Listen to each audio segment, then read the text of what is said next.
من أمرنا شيئا الرسول صلى الله عليه وسلم ثم يرانا ببيته وأصحابه بما حمده خصوصا على مثل حسن وسلم وسلم سند المهتدي سيد الشيخ القادر الجيلاني سيد الشيخ محمد بن عبد الكريم السلمان المدني الشيخ محمد أشرف بن عبد الله البندري والشيخ محمد بشر أحمد بن إسماعيل البندري والشيخ رواني عبد الله والشيخ محمد بن عبد الله البندري وإلى مشايخنا وعلمنا والدنا وأمهاتنا وقراباتنا وجيراننا وفقهائنا إلى وجميع إخواننا المسلمين والمسلمات والمؤمنين والمؤمنات أن الله كريم البشر برحمة ومغفرة ويعين علينا وعلى أزواجنا وذرياتنا من بركاتهم وأنوارهم وأسرارهم وعلومهم ونفحاتهم وخصوصياتهم وكرامتهم في الدنيا والآخرة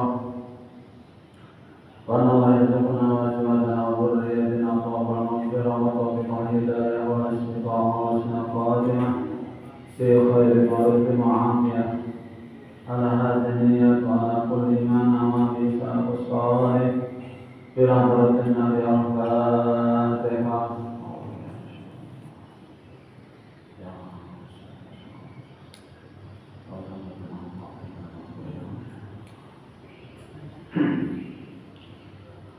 Assalamualaikum warahmatullahi wabarakatuh. Bismillahirrahmanirrahim. Alhamdulillahi rabbil alamin. Wal 'aqibatu lil muttaqin. Wala 'udwana illa 'alal zalimin. Asyhadu an la ilaha illallah wahdahu la syarika lah. وأشهد أن محمدا عبده ورسوله لا نبي بعده. اللهم صل وسلم وبارك على سيدنا محمد وعلى آله وأصحابه أجمعين. سبحانك لا علم لنا إلا ما علمتنا إنك أنت العليم الحكيم. وتب علينا إنك أنت التواب الرحيم. ولا حول ولا قوة إلا بالله العلي العظيم. رب اشرح لي صدري ويسر لي أمري واحلل عقدة من لساني يفقه قولي. أما بعد. Hadirin jamaah sholat maghrib masjid besar Taqwa yang dimuliakan Allah. Pertama-tama terlebih dahulu marilah kita sama-sama memanjatkan puji dan syukur kita kehadirat Allah Subhanahu wa Ta'ala, karena dengan limpahan rahmat, karunia, taufik dan hidayahnya juara, sehingga kita kembali pada malam hari ini kita dapat melanjutkan kajian kita tentang ilmu fikih kitab Syamil al-Muhtadin yang membicarakan tentang bab sebab-sebab hadas. Diiringi dengan salawat serta salam semoga terlimpahkan juga kepada junjungan kita, uswatun hasanah kita, idola kita, yaitu Nabi Muhammad SAW, pada keluarga beliau, sahabat, kerabat, zuriat, bahkan pengikut-pengikut beliau ila yaumil qiyamah. Dan marilah kita sama-sama memperbaharui niat i'tikaf dengan niat nawaitu an a'tafi wa bi'al masjid sunnatan lillahi ta'ala. Sengaja saya beriktikaf di dalam masjid ini sunnatan rasul karena Allah Ta'ala. Hadirin jamaah salat maghrib masjid besar At-Taqwa yang dimuliakan Allah. Baik, kita akan lanjutkan. Qala al-mu'allif rahimahullah ta'ala wa nafa'ana bihi wa bi'ulumihi fid dharain amin. Dan kalau banci asli menyentuh zakarnya sendiri dan sesudah itu sholat subuh, Sesudah itu menyentuh lagi vaginanya sendiri dan sholat zuhur, maka wajib dia mengulang sholat zuhur karena wudunya batal disebabkan tersentuh yang kedua kali.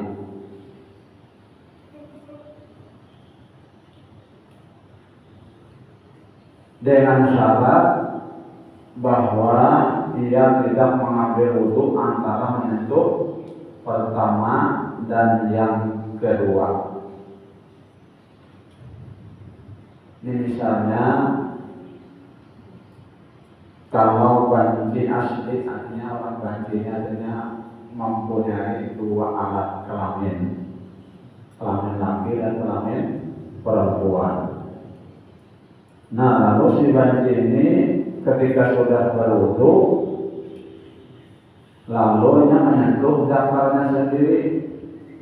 Yang kan ada definisi, ada dua alat, ada zakar, ada vagina, ya.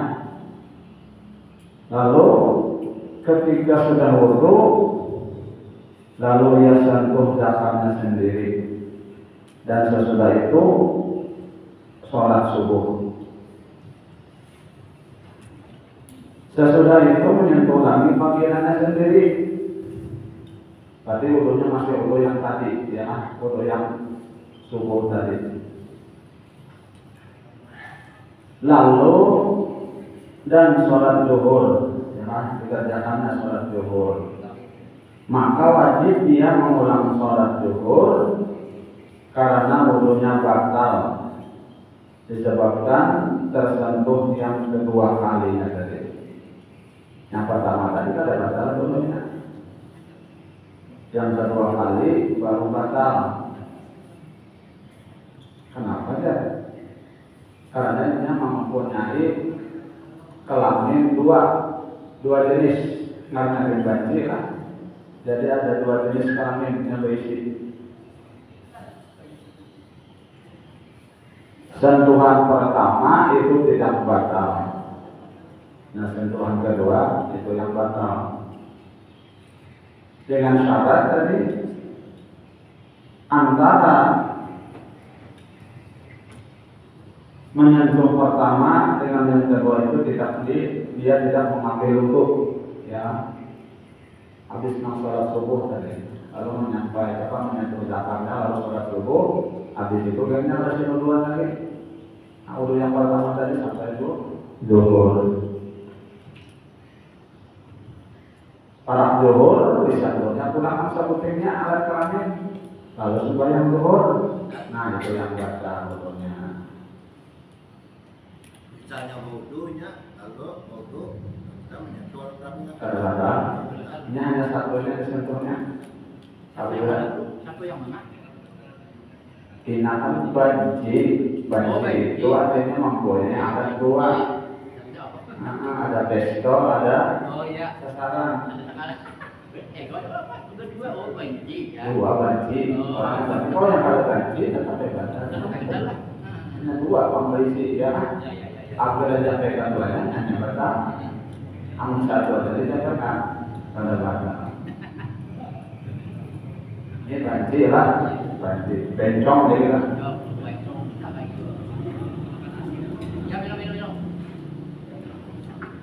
Kalau seorang lelaki menyentuh zakar banci asli atau seorang perempuan menyentuh vagina banci asli, batallah wudu yang memegang. Karena kalau banci sama jenisnya dengan yang memegang ialah lelaki atau keduanya perempuan, ya kan, niscaya batallah wudu dengan menyentuh zakar atau vagina. Tapi dengan menyentuh ampun orang, batal, ya kan? Karena ampun orang tua artinya jahat pada ampun seorang lagi, ya kan? Ampun seorang aja batal, apalagi ampun orang ya dijapai.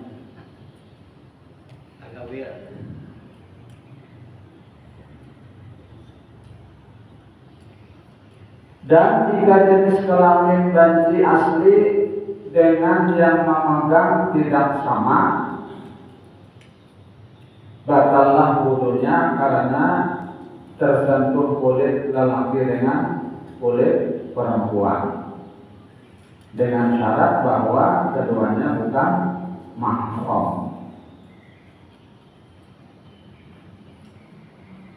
Berbeda jika seorang lelaki memegang vagina banci atau seorang perempuan memegang zakarnya,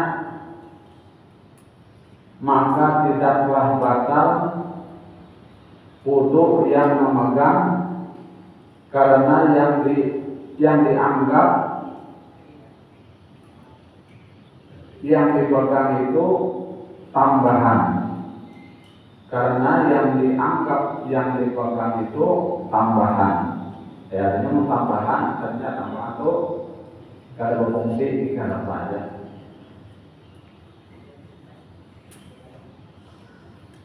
Dan kalau seorang banci asli memegang zakar kawannya banci asli, dan yang seorang kawannya memegang vagina kawannya banci asli, batallah wudu salah seorang dari keduanya dengan tidak ditentukan yang mana yang batal.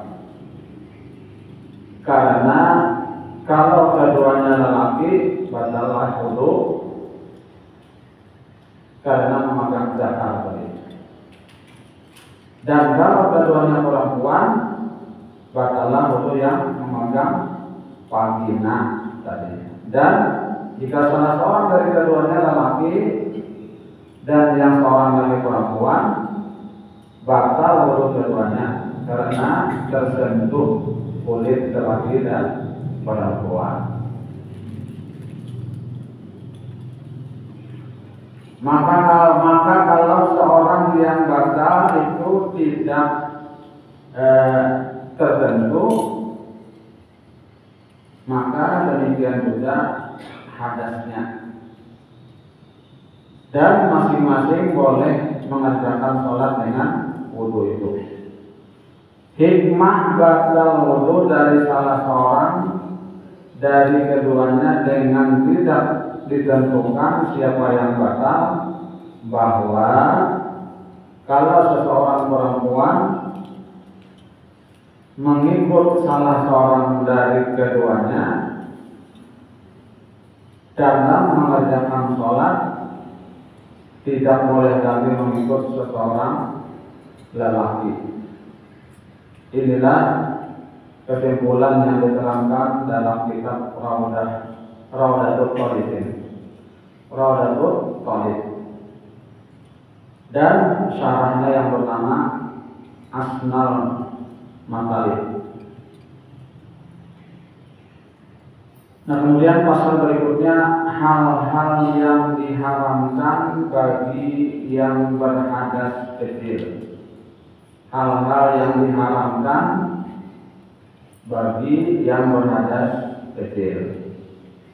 Diharamkan bagi orang yang berhadas mendirikan semua macam sholat.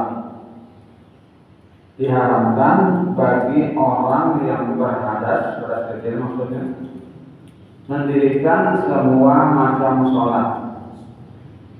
Karena Nabi SAW pernah bersabda, la yaqbalullahu sholata ahadikum hatta yatawaddo'a. Artinya tidak diterima Allah sholat seseorang kamu apabila berhadas sampai ia berwudu. Hadis riwayat Bukhari, Muslim dan Abu Hurairah. Diharapkan sholat karena ini bagi orang yang tidak menemukan dua macam alat penyuci, ialah air dan tanah, dan orang yang selalu berhadas. Dan kedua hal ini akan diterangkan kemudian.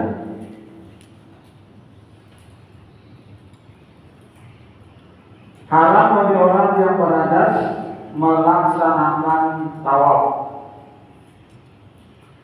baik tawaf wajib maupun tawaf sunnah, karena tawaf sama kedudukannya dengan sholat. Seperti yang diterangkan di dalam hadis yang berbunyi, at-tawafu bimanzilatis sholat, illa an Allah Ta'ala qad ahalla bihi nutqu. Faman ataqa fala yantiqu illa bi khair. Artinya tawaf itu seperti sholat, tetapi Allah membolehkan di dalam mengerjakannya berkata-kata. Maka barang siapa yang ingin berkata-kata di dalam tawafnya, janganlah dia berkata-kata selain atau melainkan yang baik-baik saja. Nah, jadi tawaf itu kedudukannya tidak sama dengan sholat, sama ya kan, cuma di dalam tawaf itu boleh berpander. Kalau dalam sholat kagak boleh berpander. Nah itu aja bedanya ya. Tapi walaupun boleh berpander, jangan berpander menghadap lain. Itu aja. Hadis riwayat Hakim, Tabrani, Abu Nuaim dan Baihaqi dari Ibnu Abbas. Haram bagi orang yang berhadas melakukan sujud tilawah, sujud syukur, dan khutbah Jumat, karena semua itu sama dengan sholat. Ya. Haram bagi orang yang berhadas melakukan sujud tilawah, sujud syukur, dan khutbah Jumat, karena semua itu sama dengan sholat. Sujud tilawahnya ketika mendengar ayat-ayat yang ada tasbihnya, kan sujud sholat ada yang wajib, ada yang sunat. Cuman rata-rata di dalam waktu sunatnya malah sunatnya.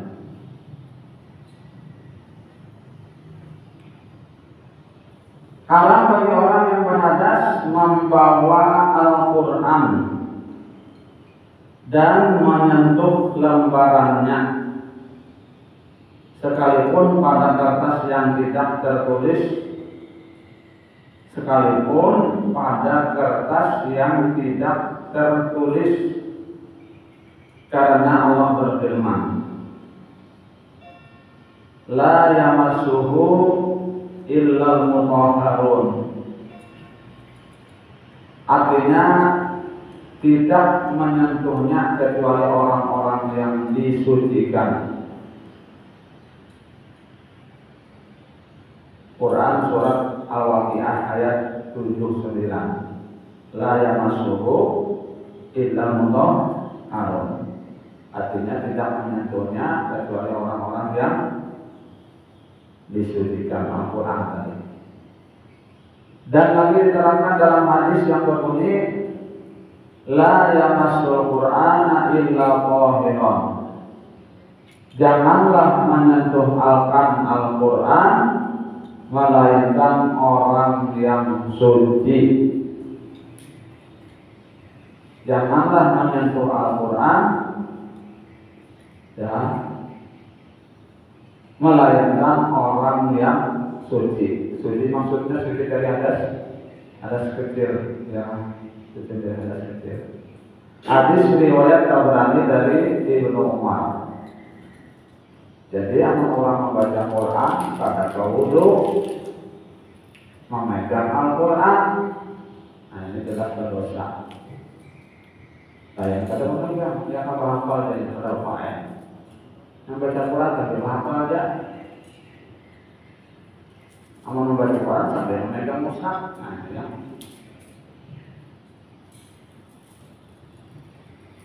Ya, kada boleh memegang.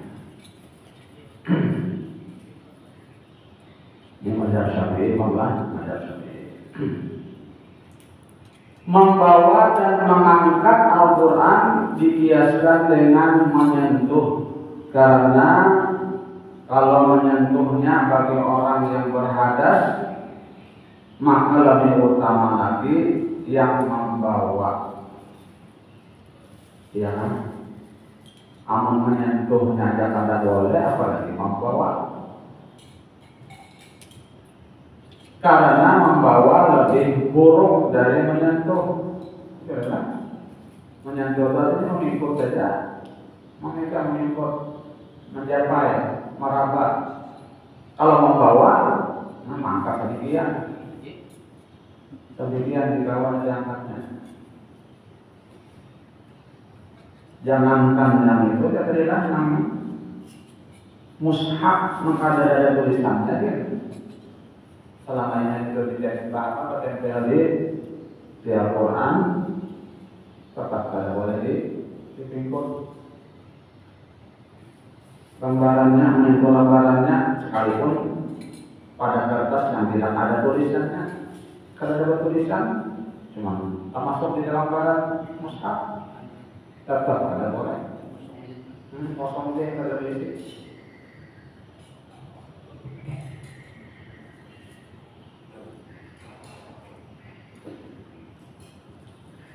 Dikeluarkan dari kata mushaf Al-Quran yang lain dari Al-Quran. Dikeluarkan dari kata mushaf Al-Quran yang lain dari Al-Quran. Taurat, Injil, dan ayat Al-Quran yang mansuh tilawahnya, mansuh artinya dinasah tilawahnya. Tidak haram menyentuh dan membawanya.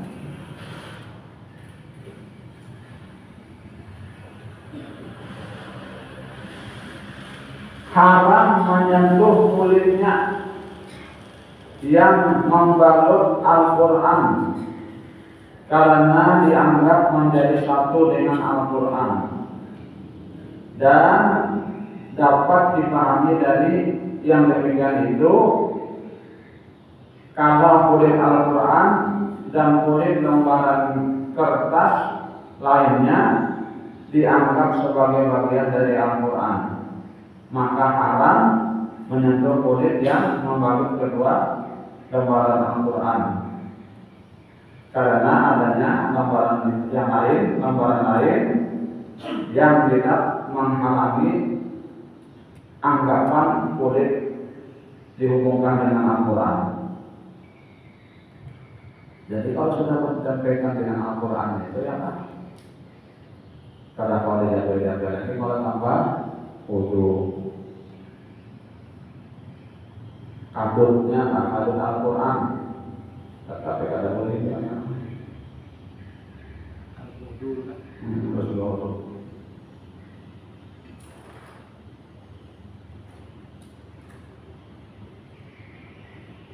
Kalau diterima bahwa kulit dihubungkan kepada Al-Quran dan lembarannya, maka yang diutamakan Al-Quran jua, dan yang akan diterangkan tentang kitab tafsir dan Al-Quran yang keduanya menjadi satu.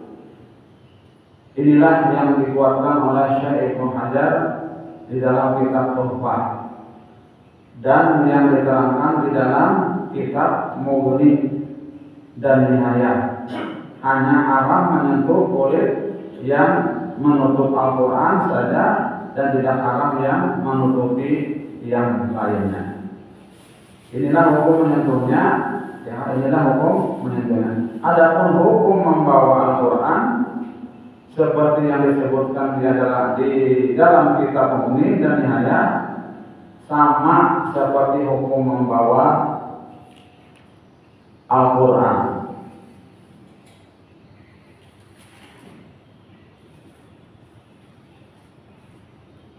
Bersama dengan membawa barang yang lainnya, hukumnya akan diperincikan dan akan diterangkan pada uraian yang akan datang.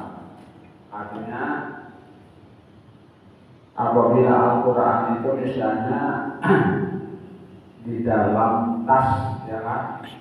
Sedangkan di dalam tas itu yang lain-lain ada jualan pada Quran, yang ada pakaian dan segala macam.